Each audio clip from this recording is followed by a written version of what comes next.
Hello viewers, আসসালামু আলাইকুম। আমি একটু রান্না নিয়ে আসছি নতুন ব্লগ। সবাই আমার চ্যানেলটা সাবস্ক্রাইব করবেন, লাইক কমেন্ট দিয়ে পাশে থাকবেন। প্রথমে পেঁয়াজ দিয়েছি, তারপরে গরম মশলা, আপনার তেজপাতা, এবার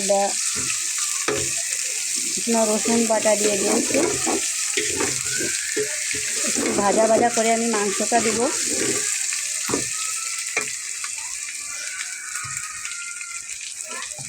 তোমার 1 কেজিরও বেশি পরিমাণ মাংস।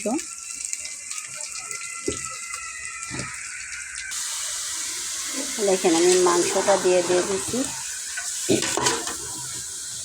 এবার মাংসটা নাড়াতে থাকবে।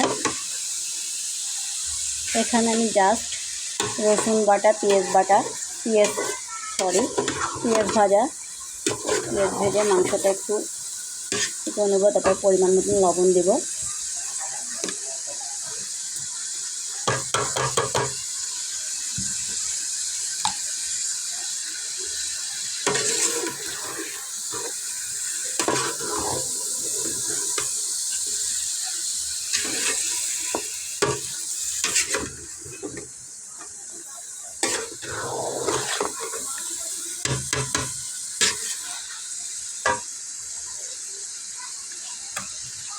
এবার আমি দিয়ে দিব আদা বাটা 2 চামচ।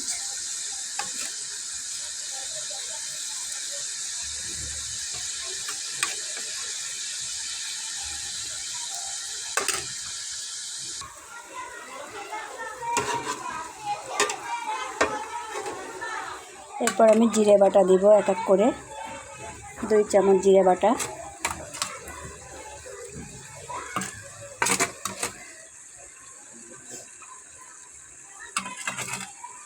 আমি শুকনো জলটা অনেক পরে দিব।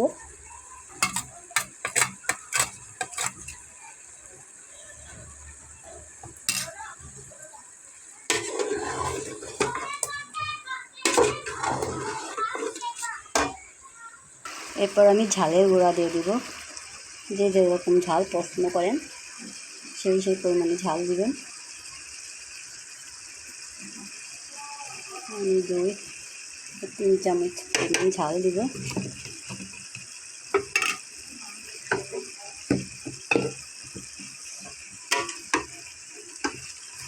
আমি হলুদ এখন দিব না, মাংসতে হলুদ পরে দিব।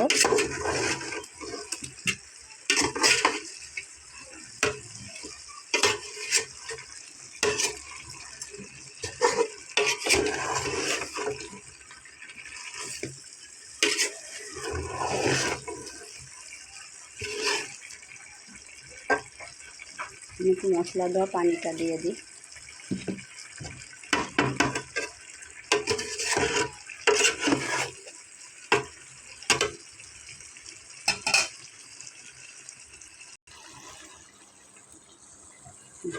মাংসটা এভাবে একটু ভাজা ভাজা করে দিব। এভাবে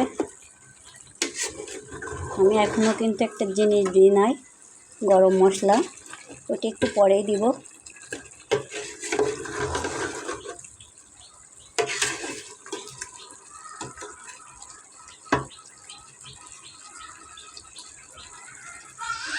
এখন গরম মশলাটা দিয়ে দিব।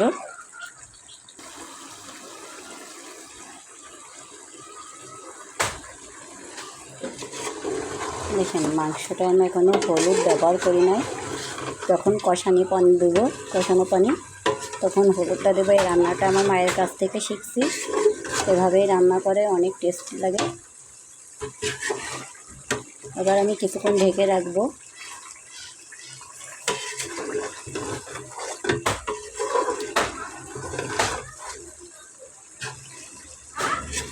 আমার রান্না কার কেমন লাগে জানি না,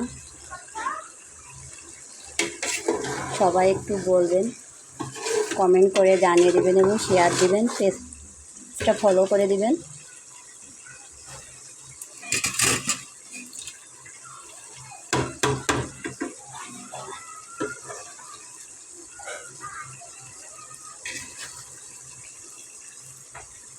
আমি আবার একটু ঢেকে দিব ঢাকনিটা দিয়ে।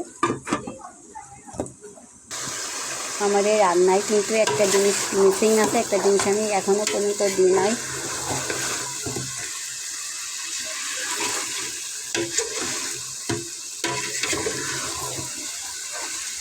আমি এখনই সেই জিনিসটা দেব, হলুদ দেব। হলুদ এখনও দিই নাই, পরিমাণ মতন।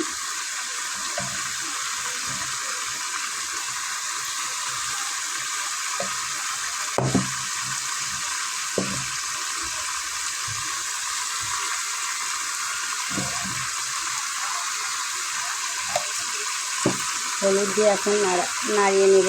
এটা দেখেন কত সুন্দর আসছে।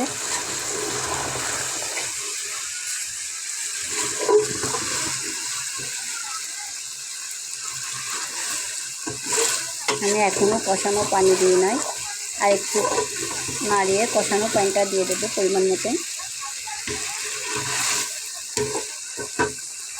যে এখন পানিটা দিব অল্প করে।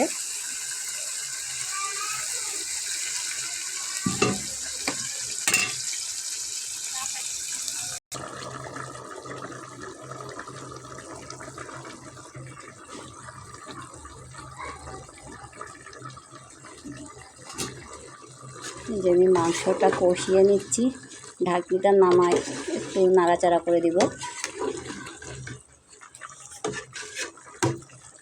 তারপর আমি আর একটু ঢেকে দিব। যেহেতু আমার মাংসটা রাঁধতে পুরো 1 ঘন্টা লেগে যাচ্ছে। মাংসটা প্রপারলি যদি আপনার ভালোভাবে সিদ্ধ নয়, খেতেও ভালো লাগবে না।